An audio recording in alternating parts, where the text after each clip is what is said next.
Assalamu alaikum, bienvenue sur Vérité Din. Pendant qu'il étudiait le Coran en profondeur, ce neurologue américain a trouvé de nombreux passages qui correspondent aux découvertes récentes qui ont été réalisées dans le domaine des neurosciences modernes. Ce qui lui a prouvé que ce livre ne pouvait en aucun cas être d'origine humaine, car aucun être humain au 7e siècle n'aurait pu connaître des informations aussi précises qui ont coûté aux scientifiques et chercheurs modernes des années de travail acharné, utilisant une technologie de pointe ainsi que des outils très sophistiqués.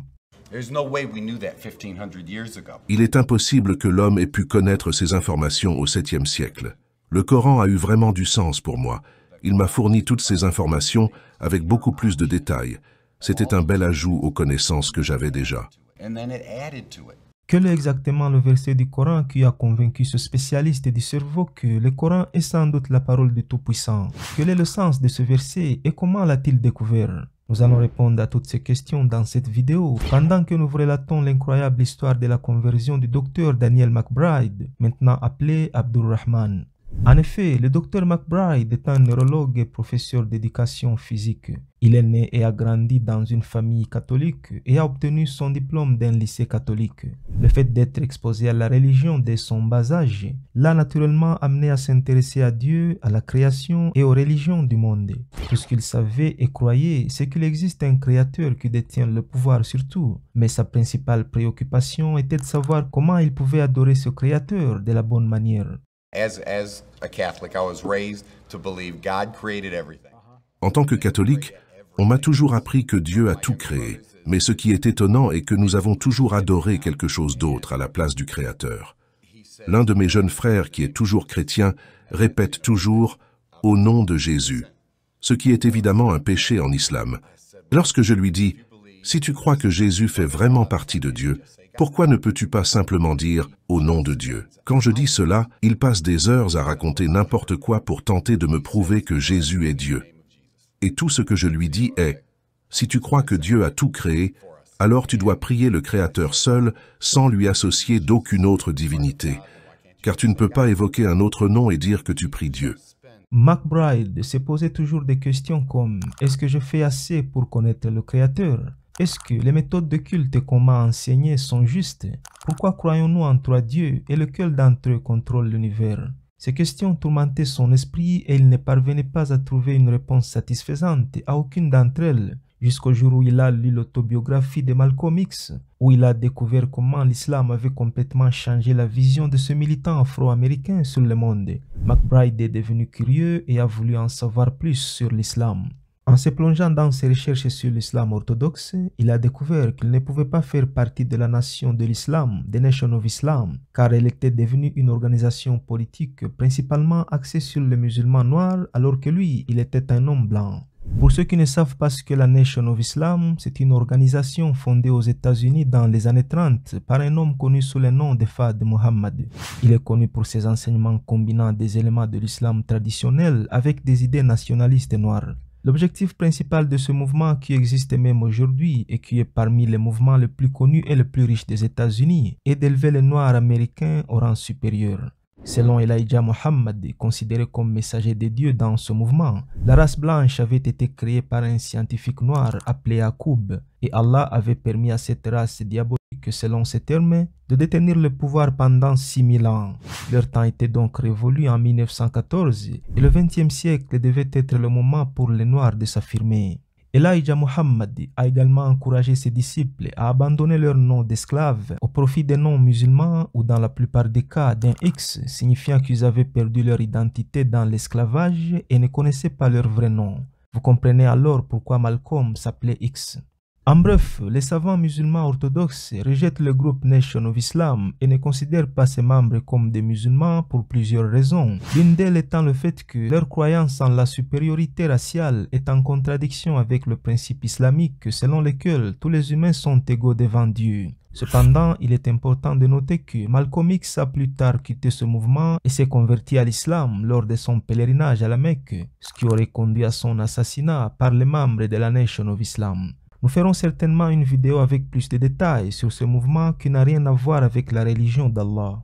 McBride a donc lu la biographie de Malcolm X et a été impressionné d'apprendre comment il a pu quitter ce mouvement de haine pour embrasser l'islam et comment sa vie avait changé.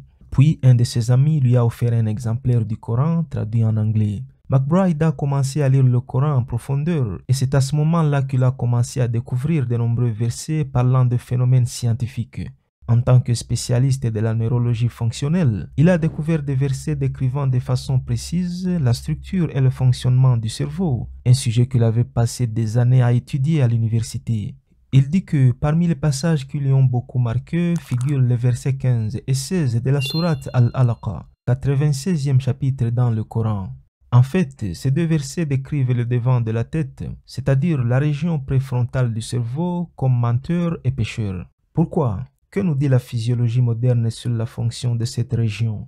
Dans le livre intitulé Essentials of Anatomy and Physiology, ainsi que dans The Human Nervous System, les scientifiques montrent que la région préfrontale du cerveau est responsable de la planification, de la motivation et de la mise en action des bonnes et des mauvaises actions, et elle est également responsable du fait de dire des mensonges ou de dire la vérité.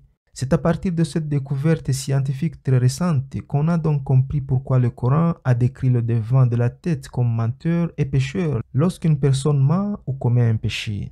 Comment le prophète Mohammed, que la paix d'Allah soit sur lui, a-t-il pu connaître ces informations complexes au 7e siècle? Était-il un chercheur en neurosciences ou a-t-il simplement deviné? En tout cas, pour toute personne raisonnable, cela montre que le Coran est la parole du Créateur Tout-Puissant.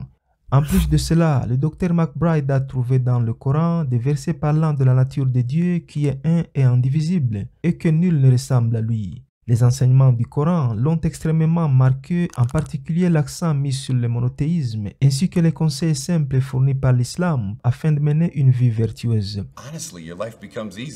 Honnêtement, l'islam rend la vie plus facile. L'islam m'a appris quelles sont les règles, et maintenant je sais exactement ce que je dois faire et ce que je ne dois pas faire. Si je ne connais pas les règles, alors la vie est-elle juste? Ce n'est que du stress. C'est comme quand la police change soudainement la limite de vitesse sans nous informer, et après tu te fais prendre. Eh bien, ce n'est pas juste parce que tu ne savais pas que la limite avait changé.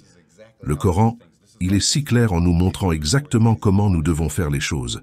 Il nous distingue le bien du mal, et nous montre la récompense du bien et la punition du mal. Le Coran m'a permis d'être un bon père. Bref, l'islam a simplifié ma vie au-delà de tout ce que j'aurais pu imaginer. McBride n'avait jamais vu un texte religieux qui explique à ses adeptes ce qui est bon et ce qui est mal, tout en proposant même une explication scientifique à cela. Pour lui, seul l'islam répondait à toutes les questions qui s'étaient posées dès son enfance. Et à ce stade, rien ne pouvait l'empêcher de prononcer la shahada pour commencer à adorer le Créateur tout-puissant Allah. Il a appelé un imam local et lui a dit qu'il voulait devenir musulman. Après avoir embrassé l'islam, il a adopté le nom d'Abdurrahman. Alhamdulillah, Allah m'a choisi pour être musulman. Il a choisi chacun d'entre nous pour être musulman. Le docteur Abdurrahman a ensuite annoncé sa décision à sa famille, qu'il n'a pas cru au début, mais il a continué à leur expliquer ce qu'est l'islam et pourquoi c'est le bon chemin à suivre. Après un certain temps, toute sa famille a également accepté la religion d'Allah. Depuis lors, le docteur Abdurrahman a consacré sa vie à la diffusion de la vérité de l'islam. Il a écrit et publié différents livres, notamment Who is Right, Who is Wrong and Why, un ouvrage intéressant dans lequel il compare les textes religieux de l'islam, du christianisme et du judaïsme. Voilà en bref l'incroyable parcours du frère Abdurrahman vers l'islam. Nous serons ravis de lire vos points de vue dans les commentaires.